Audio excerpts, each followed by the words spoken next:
All right, hello, good morning. My name is Amanda Lazo. I am an occupational therapist, like she was just referring to.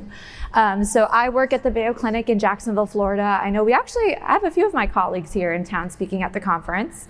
I am one of the primary occupational therapists for our EDS Hypermobility Clinic in Jacksonville. So I'm going to be talking today about hand function and fine motor skills, just going over strategies for enhancing dexterity in Ehlers-Danlos and hypermobility spectrum disorder.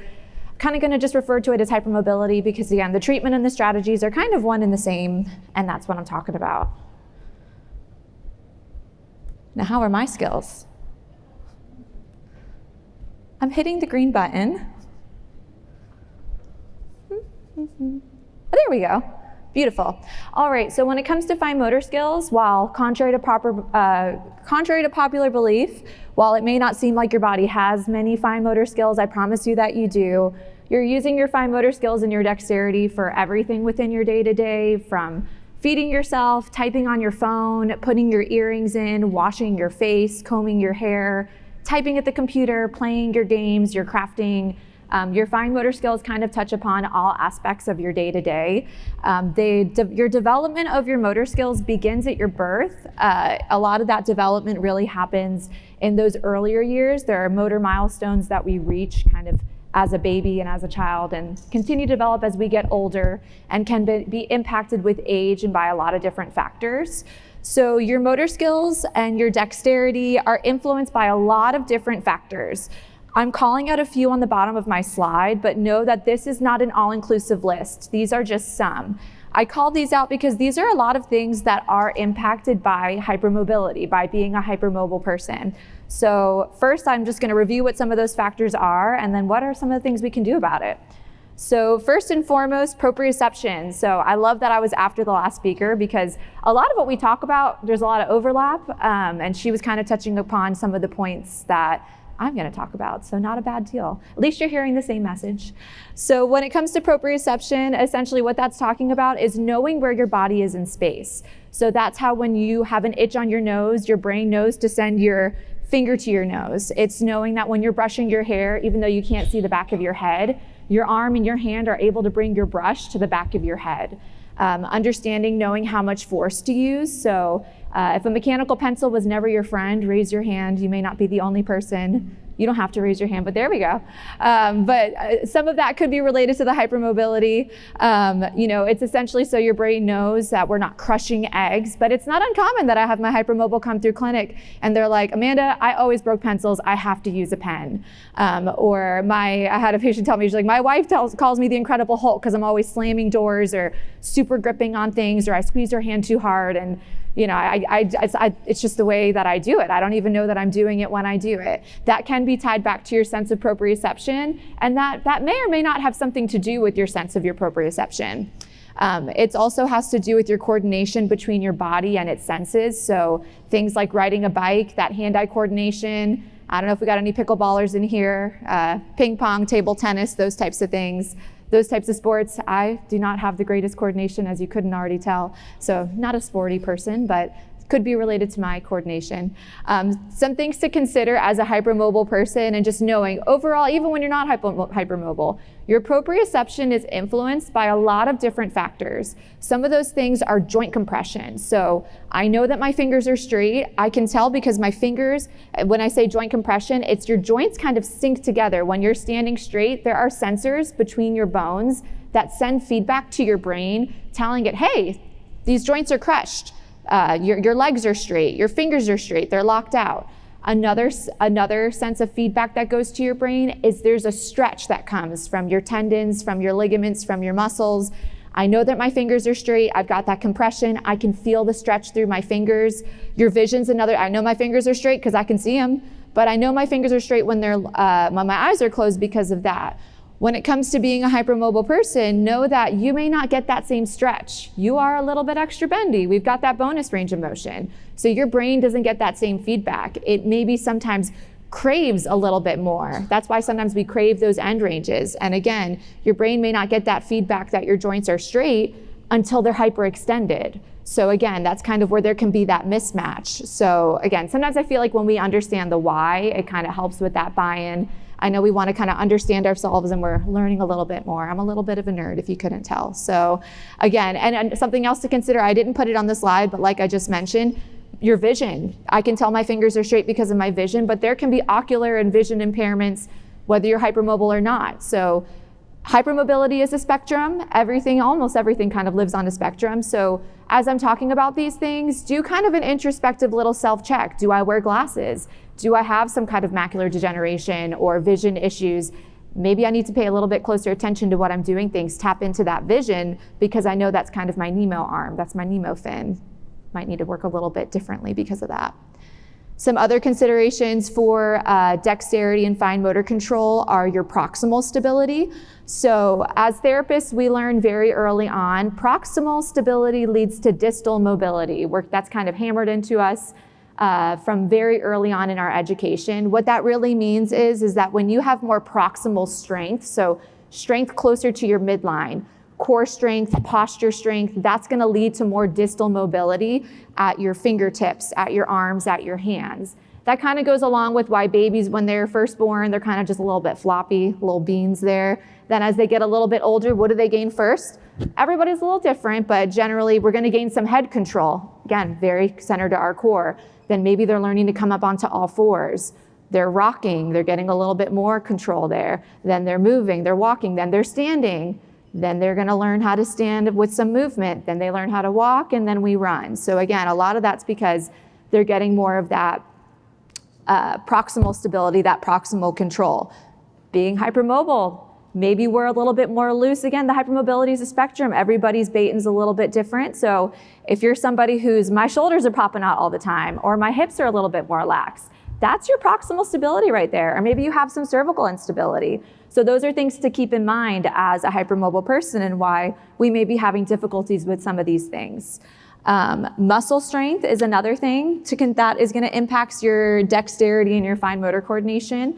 If you have some grip weakness, that's going to impact the way that your body is going to be able to do those fine movements. Another consideration when it comes to muscle strength too, that I always like to kind of touch upon is that any kind of GI or nutritional deficiency is going to impact your grip strength. Some dietitians in certain areas use grip strength as a measure of frailty. So if you're a hypermobile person who, hey, I had 5 calories today because I woke up and my body said, not today, maybe we got to change the way we're doing things because your grip, you just don't have the power. I find a lot of times my patients can be a little bit frustrated because I do our grip strength. I'm like, man, good job. Your grip strength is within the functional range. You're killing it. And they're like, Amanda, why is this bottle of water my nemesis then? Because everybody else can open those. It might not be your power. It could be your fatigability. It could be what was your nutritional status that day. Again, a lot of different factors to keep in mind when we're going through our day-to-day activities. Tactile processing is another thing that's going to impact your fine motor skills and your dexterity. So that's the way that your body interprets its sense of touch.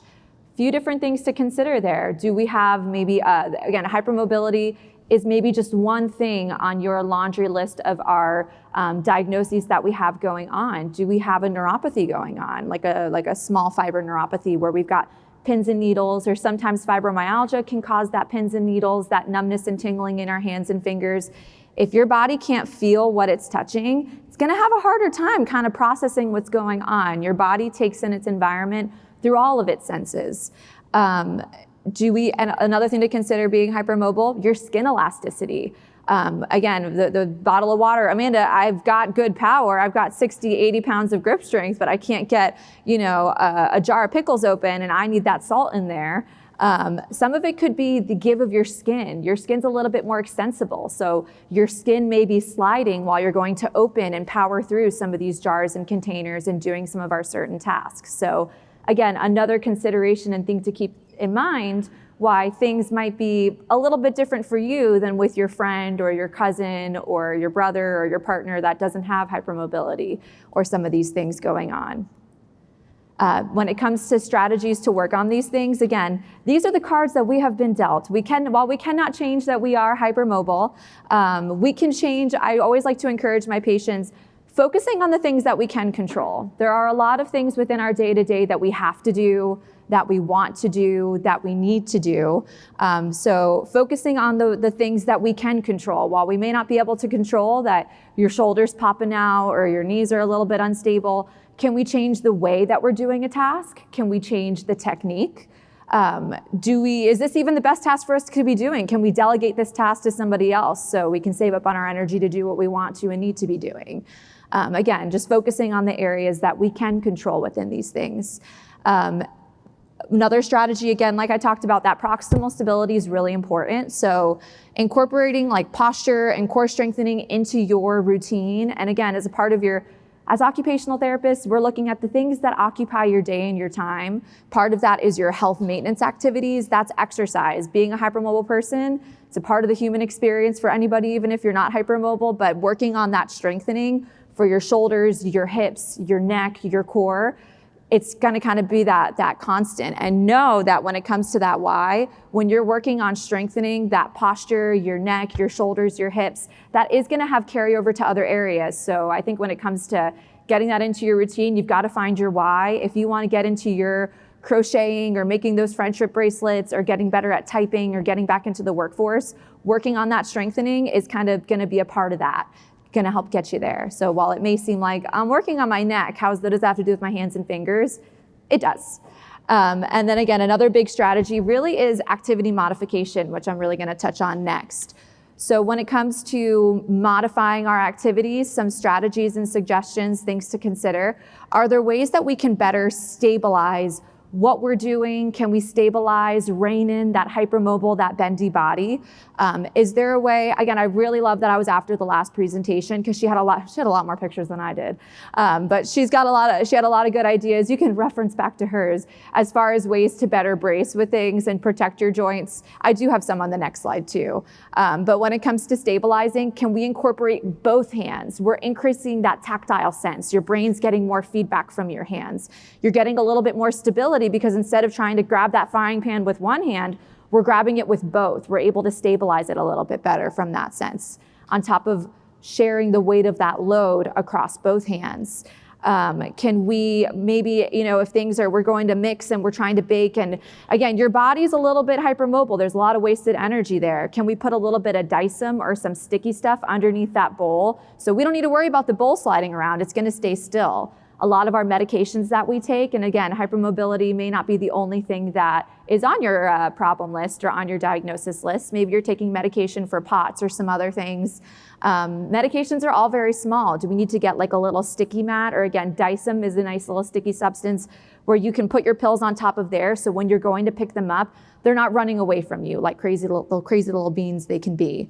Can we change our position? Can we sit while we're doing some of our tasks? Can we alternate our sitting and standing? So if your hips are hypermobile or you're prone or predisposed to locking out at your knees, again, we really want to make sure we're protecting our joints, reducing some of that wear and tear. Can we sit? So again, your brain doesn't need to worry about don't hyperextend, don't hyperextend, don't hyperextend. You can sit down. You know you're not hyperextending. You're lightening the load. Can we recline back while we're doing certain activities? Can we make sure that we're sitting at a desk where our shoulders and our arms are better supported so those muscles and joints can get a little bit of a rest? Know that your arms are about 10 pounds each. They're heavy, you're very strong. About 10 pounds each, there's a lot of muscle and bone there, so that's a lot of pulling. And again, just the way that you're built. We can't help that, but can we help? Can we rest our arm so your neck and your shoulders and everything can get a little bit of a rest and lighten that load? Can we change the tool that we're using? Can we widen and enlarge some of those things? Again, reduce the cognitive load. We're reaching for something that's a little bit bigger. That's helpful if you have any kind of hand weakness, because your hand doesn't have to worry about holding onto a pen that's very small or a stylus or a crochet needle. We can make it a little bit bigger. Can we change the grip of that tool that we're grabbing onto, like our steering wheel? A lot of times they're leathery, they're very smooth. Can we put maybe like a more ribbed or a textured, so your skin and your hands have something better, a different kind of feedback to anchor onto so it's a little bit easier? Can we, like she was talking about in the last presentation, again, a lot of it, can we shift the load from some of the smaller joints of our hands and fingers to more of a bigger, larger muscle joint? So can we use, again, instead of, if chopping is very fatiguing for your hands and you love cooking and you want to help out your partner, your sister, your cousin, or you live alone and you gotta cook. Chopping is very repetitive, it's very fatiguing for the body. Can we use a mandolin? So instead of fatiguing out those tiny muscles of our hands, we're using a chopper or a mandolin, so we're doing that a little bit easier. Again, joint protection is a really big tool when it comes to modifying our activities.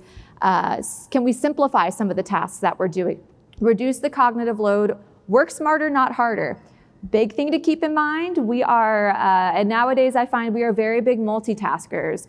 We're cooking, we're talking with our partner, we're listening to a podcast, we're checking Instagram, we're posting pictures, we're on TikTok, we're off TikTok, we're back on. A lot, again, maybe we've got a little bit of ADHD or attentional difficulties going on, but when your brain is being pulled in 6 different directions, and again, your sense of touch is impaired, your joint sense is impaired, those are things we cannot help, but we can help by turning it off. I like to say it's similar to the concept of how when you're driving and your brother or your cousin or the radio's too loud and somebody's talking to you and you don't know where you're going and you're like, 1 second, quiet down. I gotta pay attention. I don't know where I'm going. Turn down the volume on some of those things. That's gonna help your brain really focus on the task at hand because again, being hypermobile, there's a lot of different things, there's a lot of plates spinning. Can we take some of those things down? Work smarter. Focus on that one task at hand.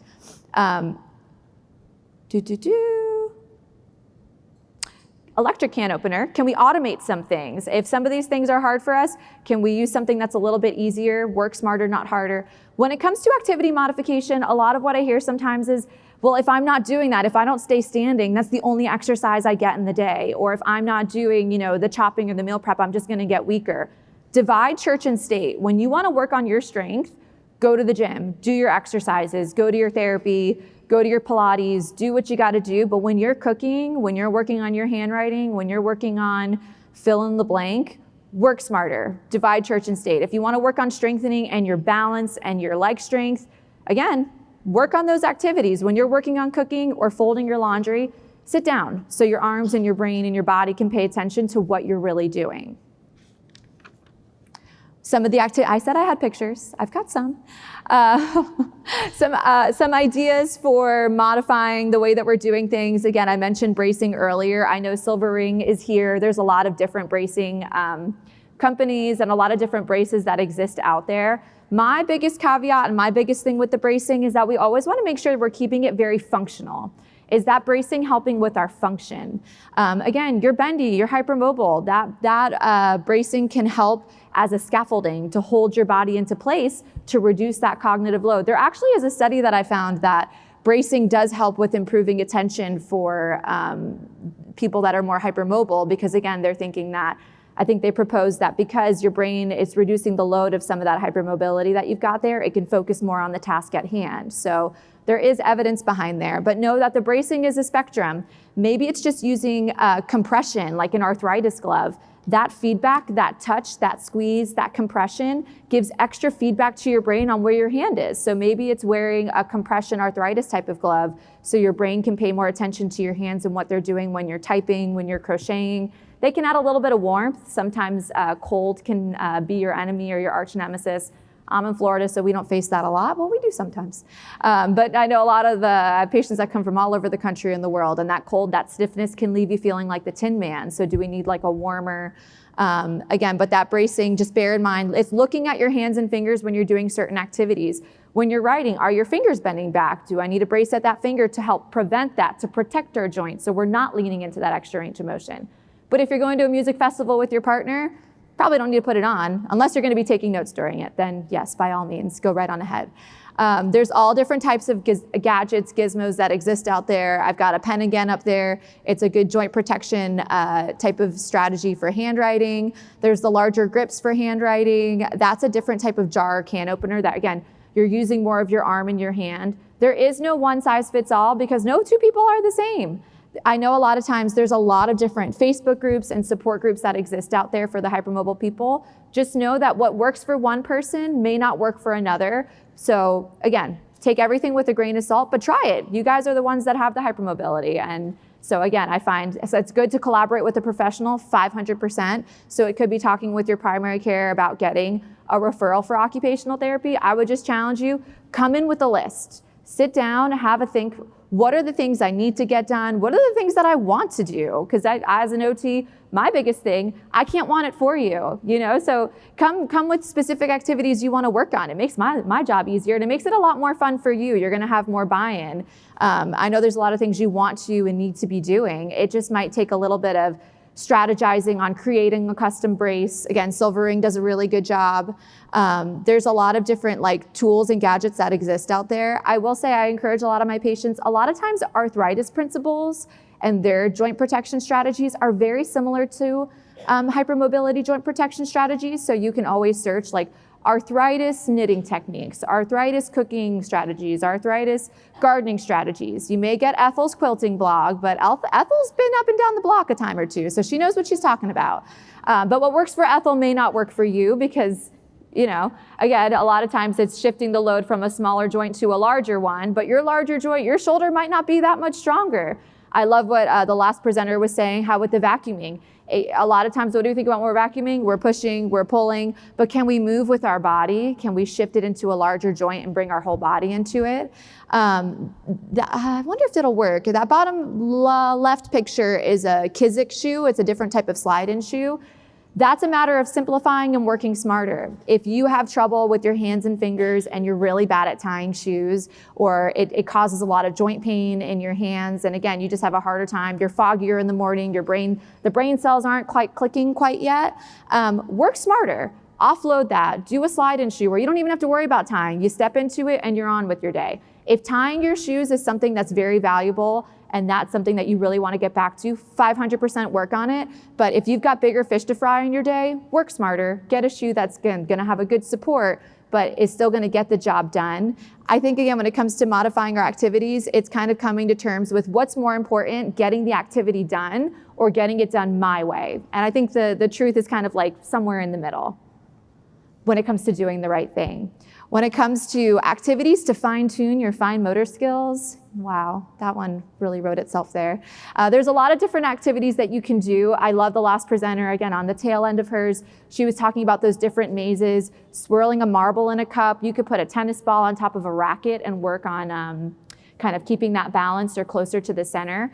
But there's gotta be, sometimes when it comes to working on these activities and working on these skills, there's gotta be that salience, that buy-in with your brain.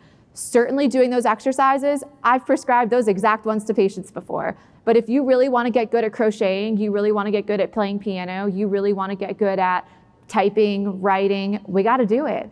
And when it comes to getting that buy-in and building that motor pathway, the brain, again, this is the way that you were built, but the brain has the amazing ability to relearn how to do things or learn how to do things.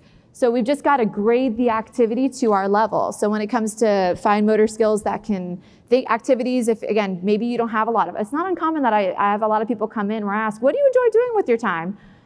Sometimes when these symptoms are kicking in, it's hard to find that type of enjoyment in our day-to-day in our life. So challenge yourself, learn a skill, learn how to play piano, learn how to play the fiddle or a board game or whatever it is. But know that, again, playing an instrument, good for the brain, good for working on those skills, playing a board game and a physical board game. We're finding that a lot of people, not just the hypermobile population, are struggling with fine motor skills, but we're spending a lot of time in front of our screens. The iPad generation is real. We're not using some of those fine skills. So a lot of those breweries or coffee shops and places out there have a lot of archaic games like Yahtzee and Uno, and Ask Ethel, she can tell you all about it. But play or magic, I know a lot of people are playing magic. I think that involves a lot of little figures and things. Again, know that when you're engaging in those tasks, you've got to pick up those pieces and move it. You're targeting certain things. So doing those activities are working on your fine motor skills.